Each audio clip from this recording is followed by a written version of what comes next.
Hello, Sagittarius, Sun, Moon, Rising, and Venus signs. Kamusta kayo? Sana po'y nasa mabuti kayong kalagayan. Welcome back po sa Star Tarot. At kung bago kayo rito, welcome din po kayo.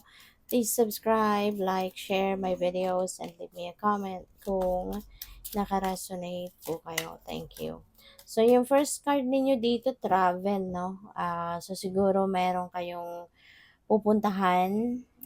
Sagittarius, this could be a long distance travel, pwede rin naman na hindi, depende sa inyong sitwasyon, but definitely merong pagbabiyahe, no? So, good luck po sa inyo and have fun, enjoy, dapat, 'di ba? Kasi lalo-lalo na ngayon, mahal, 'di ba? Ang lahat, mahal ang gasolina, kaya kung tayo travel make sure na talagang ma-maximize, no, yung oras ng nagugugulin mo sa pagbabiyahe at of course i-enjoy, no, talaga.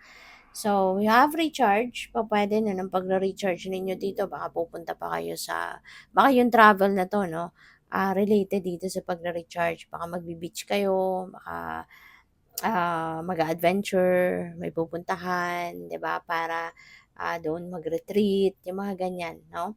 So, have fun at talagang kailangang-kailangan din ninyo ito ngayon, ano.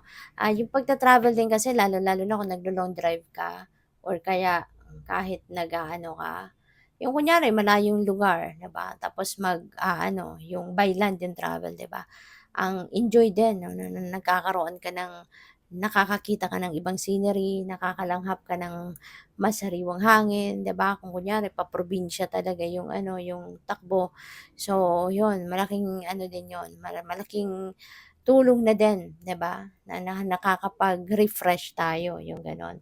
So, yeah, so pupuwedeng related sa pagre-recharge mo yung travel na 'to. So, pupuwedeng magbabakasyon or maybe alam mo yun, yung few days lang na getaway, yung gano'n, 'no, para na makapag-ano lang, makapag-relax, 'no. So, good for you. Choose wisely, ayan. So, may mga choices siguro kayo na kailangang pagpilian sa ngayon at could be related to opportunities, 'di ba?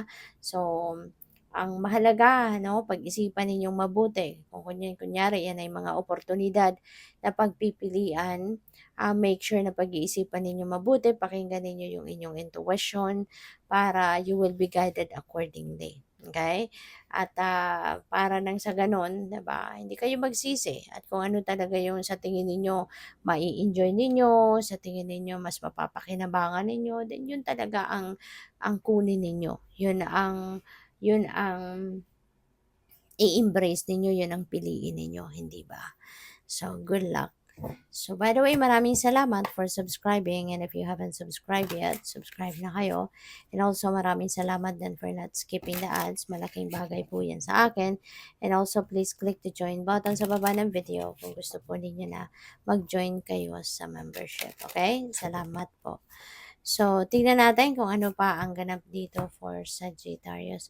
So, we have the Nine of Wands. Ayan. So, si Nine of Wands naman, Sagittarius, this is ano, parang ang iba sa inyo parang gusto na sumuko, gusto ng kasi napapagod na siguro kayo sa lahat ng ginagawa ninyo dito. Maaring meron kayong kunyari meron kayong ipinaglalaban, 'di ba? Or kunyari meron kayong task na ginagawa ninyo pero parang ang haba na ng matagal ng panahon siguro hanggang ngayon, 'di ba? Ganun pa rin ang ginagawa nyo.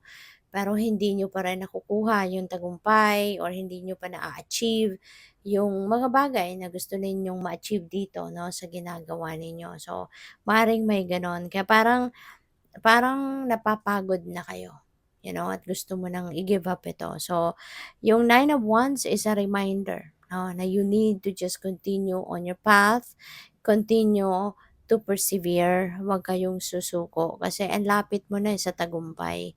Kumbaga, within your reach na yung inyong tagumpay, ngayon ka pa ba susuko? Ang layo na na nilakbay mo, ang layo na na narating mo, 'di ba, para sumuko ka. Kaya tiyaga lang, okay, tiyaga-tiyaga lang, konting ano pa, konting tiyaga pa, konting, um, pagpe-persevere pa, 'di ba? 'Yun ang kailangan ninyo, alright? So, at isa pa 'no, Sagittarius, kung yan ay hindi para sa'yo, 'di ba? Isipin mo na lang na kung yan ay hindi para sa'yo, hindi ka aabot sa ganito na ang lapit mo na sa tagumpay mo, 'di ba? Kasi hindi sasayangin ng universe ng gano'n kahabang panahon ang oras, resources mo, panahon mo, 'di ba? Tapos yung pala hindi naman ito para sa'yo, 'di ba? Kaya huwag kang susuko. Sadyang gano'n lang ang buhay, 'di ba? May mga 'di ba nga sabi nila, "The longer you wait, 'di ba, for the blessings to come, tandaan mo na pagdating ng biyayang 'yan na hinahantay mo, na inaantay mo, sobrang laki din, sobrang bongga." 'No, kaya nga natagalan or matagal ang pagpe-prepare ng divine universe ng kung ano man ang biyayang ibibigay niya sa'yo. Kasi gano'n kalaki, gano'n kabongga yung ibibigay niya sa'yo. And good things, 'di ba, good things needs time, 'di ba? Good things, beautiful things needs time. Hindi naman instant, 'di ba? Walang instant, 'no? Yung gano'n. So, kaya ano lang, kapit lang, laban lang, tiyaga-tiyaga lang ng konti pa, konting panahon pa, at makukuha mo na din yung tagumpay mo. Alright? So, we have the Four of Cups, pero naka-reverse naman siya. So, maaari, no, na sa ngayon, mas magkakaroon na kayo ng motivation, 'no? Kasi dati kung upright ito, kung ganito 'yan, ano 'yan, eh, parang walang gana, bored, 'di ba? Nalulungkot, nabwibuwisit, pero baliktad na siya. So, kabaliktaran na nun, 'no, yung maaring nararamdaman ninyo sa ngayon or mararamdaman ninyo. You're going to be more passionate na, mas gaganahan na kayo sa buhay, mas magkakaroon na kayo ng excitement, mas mabubuhay na muli yung loob mo, yung passion mo, yung gano'n, 'no, at mamo-motivate and may inspire na kayo lalo sa ngayon, 'no. So, good for you. So, we have the Seven of Cups, ayan. So, ang daming opportunity din 'no, na pupuwedeng dadating sa'yo. Kaya siguro kayo may choose wisely energy kasi kailangan nga ninyong magpili dito ng kung ano ang best para sa'yo, 'di ba? Kaya kailangan talaga 'no, pag-isipan mabuti, huwag kayong magmadali sa pagdedesisyon dito, at 'yun 'no, pakinggan ninyo yung intuition ninyo baka kasi that is going to lead you towards the right decision. Kahit mapagod na yung logical mind ninyo kakaisip, kaka kakatimbang na kung ano dito yung mas mabigat, ano dito yung 'di ba, kung anong mga ganiyang kriteryang, tinitignan ninyo, 'di ba? Kahit hindi ninyo 'yan mapag-isipan mabuti, if you are following your intuition, you will still, do the right thing. Kasi yung intuition ninyo divine guidance 'yan. 'Di ba? Galing sa universe 'yan na mensahe. Kaya 'yun ang mas magandang pakinggan ninyo, okay. So, choose wisely para hindi kayo magkamali at para na pag-isipan ninyong mabuti at, para nang sa gayon makuha ninyo kung ano talaga yung best para sa'yo, okay. Good luck. Thank you for watching. Love and light. Namaste.